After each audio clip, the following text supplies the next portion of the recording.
పెడుతుంటే ఏమవుతుందంటే అది ప్రజల్లో కూడా ఒక అవిశ్వాసానికి దారితీస్తుంది. పోలీసు విభాగం వర్కింగ్ మీద కూడా ఒక అనుమానాలు కలుగుతాయి అన్నమాట. ఇది మనం అవాయిడ్ చేయగలగాలి అన్నది గమనించాల్సిన అంశం.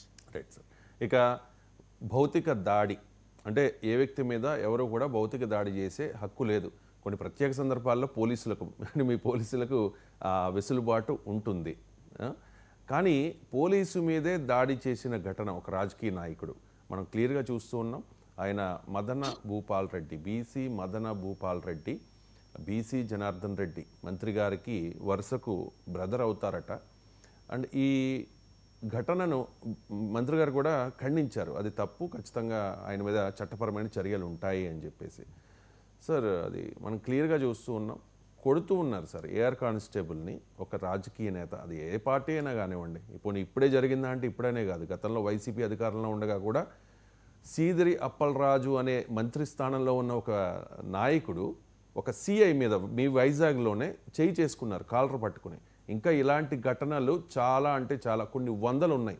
వెలుగులోకి వచ్చినవి కొన్ని మాత్రమే ఉంటాయి. సో పోలీసు మీద ఒక రాజకీయ నాయకుడు భౌతికంగా దాడి చేస్తూ ఉన్నాడు, చంప పగలగొట్టాడు.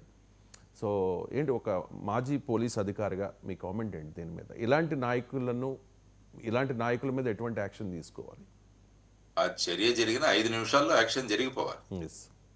That is what is expectation. ఎందుకంటే చట్టాన్ని పరిరక్షించాల్సిన వాళ్ళ మీదే ఎవరైనా చేతులు తీసుకుంటే రేపు పోలీసు విభాగం పలచన అయిపోతుంది కదా, ఎవరి మాట వినరు కదా. సో ఇవి ఖండించడాలు ఇవన్నీ పక్కన పెట్టాలి, వెంటనే యాక్షన్ తీసుకోవాలి. ఆ మంత్రి వాళ్ళ సోదరుడు ఎవరైతే ఉన్నాడో ఈ విధంగా చేసి అతన్ని తీసుకొచ్చి పోలీస్ స్టేషన్ లో అప్పజెప్పాల్సిన బాధ్యత ఆ మంత్రికి ఉంది. అప్పుడు ఏమవుతుందంటే ఆ వ్యక్తి యొక్క ఇది ఫెయిర్నెస్ ఏంటో అది ప్రకటమవుతుంది. జస్ట్ ఖండించిన అంత మాత్రాన అవ్వదు కదా. ఇదే ఈ సంఘటనలు జరుగుతూనే ఉంటాయి, కానీ దాని మీద ఎఫెక్టివ్ గా ఎలా యాక్షన్ తీసుకుంటున్నాం అన్నది కూడా చాలా విశేషమైన అంశం. పూణేలో నేను పనిచేస్తున్నప్పుడు అక్కడ ఒక ఎమ్మెల్యే ఈ విధంగా పోలీస్ స్టేషన్ కు వచ్చి అక్కడ ఉన్న వారి మీద పరుషంగా మాట్లాడాడు. ఈ విషయం తెలిసిన వెంటనే 5 నిమిషాల్లో ఎమ్మెల్యేని అరెస్ట్ చేయడం జరిగింది. ఎందుకంటే వాళ్ళకు కూడా తెలియాలి, మనకు ఒక కోడ్ ఆఫ్ కాండక్ట్ ఉంటుంది, మన ప్రవర్తన ఏ విధంగా ఉండాలి. అది కూడా ముఖ్యంగా యూనిఫామ్ వేసుకున్న వ్యక్తి తర్వాత ఏదైనా సపోజ్ ప్లెయిన్ క్లోత్స్ లో ఉన్నప్పుడు నాకు తెలియదు అన్న ఒక దీన్ని వాళ్ళు చేసుకోవచ్చు, ఒక అలిబి వాళ్ళు సృష్టించవచ్చు దాంట్లో, నాకు తెలియదు అతను పోలీస్ అని చెప్పేసి. కానీ ఈ కుర్రవాడు ఎవరైతే ఉన్నాడో ఏఆర్ కానిస్టేబుల్స్ బాకాయిదా యూనిఫామ్ లో ఉన్నాడు.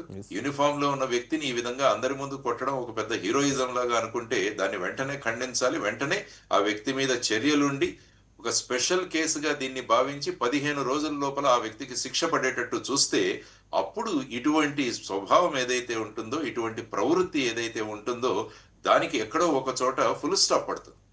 లేకుంటే ఖండించడాలు, యాక్షన్ తీసుకోకపోవడాలు మాత్రమే మనం జరిగితే ఏమవుతుందంటే ఈ ప్రవృత్తి ఎందుకంటే మనిషి బేసిక్ గా ఒక అనిమల్ ఇన్స్టింక్ట్స్ ఉంటాయి మనిషిలో, దాన్ని నియంత్రణ చేసేదే చట్టం.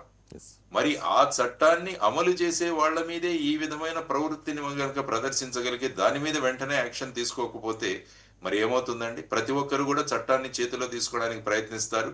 ఆయనకేమైంది, మరి నేను చేస్తే నా మీద కేసా, మరి ఆయన మంత్రి గారి తమ్ముడు కాబట్టి ఆయన మీద కేసు లేదన్న ఆర్గ్యుమెంట్ కూడా వచ్చే అవకాశాలు చాలా ఎక్కువగా ఉంటాయి. సో ఆల్వేస్ సాల్యూటరీ యాక్షన్, ఒక ఆ యాక్షన్ అన్నది వెంటనే జరగాలి. కాబట్టి ఇందులో ఇమీడియట్ గా యాక్షన్ జరగాలని కోరుకుంటున్నాం. ఇటువంటి చర్యలు ఏవైతే ఉంటే వాటిని అతని మీద ఏదైనా అన్నాడా దాని గురించి కూడా తీసుకోండి, అందులో ఏమి ఇబ్బంది లేదు. కానీ ఈ చర్యలు తేట తెల్లంగా అందరి ముందు జరుగుతున్న అంశాలు, ఫాల్స్ ప్రిస్టేజీలు చాలా మందిగా ఉంటాయి. అంటే యాక్చువల్ గా ఎమ్మెల్యేలకు, ఎంపీలకు, మినిస్టర్లకు ఫాల్స్ ప్రిస్టేజీలు ఉండదు, కానీ వాళ్ళ బంధువులకి చాలా ఫాల్స్ ప్రిస్టేజీలు ఎక్కువైపోయాయి ఈ మధ్య. నేను పలానా వాళ్ళ బంధువుని, నేను పలానా వాళ్ళ తమ్ముణ్ణి, ఈ విధంగా భావిస్తూ ఇక అధికారమే మా చేతిలో ఉందన్నట్టుగా ఈ విధంగా ప్రవర్తించడం చాలా దురదృష్టకరం. మీరు చూపిస్తున్న విజువల్లో ఒక సబ్ ఇన్స్పెక్టర్ కూడా కనిపిస్తున్నారు నాకు. ఈ కుర్రవాడు ఎవరైతే చేయి చేసుకోబడ్డాడో అతను వెంటనే ఆ వ్యక్తిని అరెస్ట్ చేసేయాలి. ఆ విధంగా ఇండిపెండెంట్ గా యాక్షన్ తీసుకునే అవకాశం ఉండాలి. ఆ విధమైన మొరేల్ను కూడా మనం మన స్టాఫ్ కి ఇవ్వాలన్నది కూడా చాలా ఇంపార్టెంట్. సో దీని మీద వెంటనే యాక్షన్ ఉంటుందన్నది నేను కోరుకుంటాను. Right sir. ఇక నెక్స్ట్ సార్ మన భారతీయ సంస్కృతి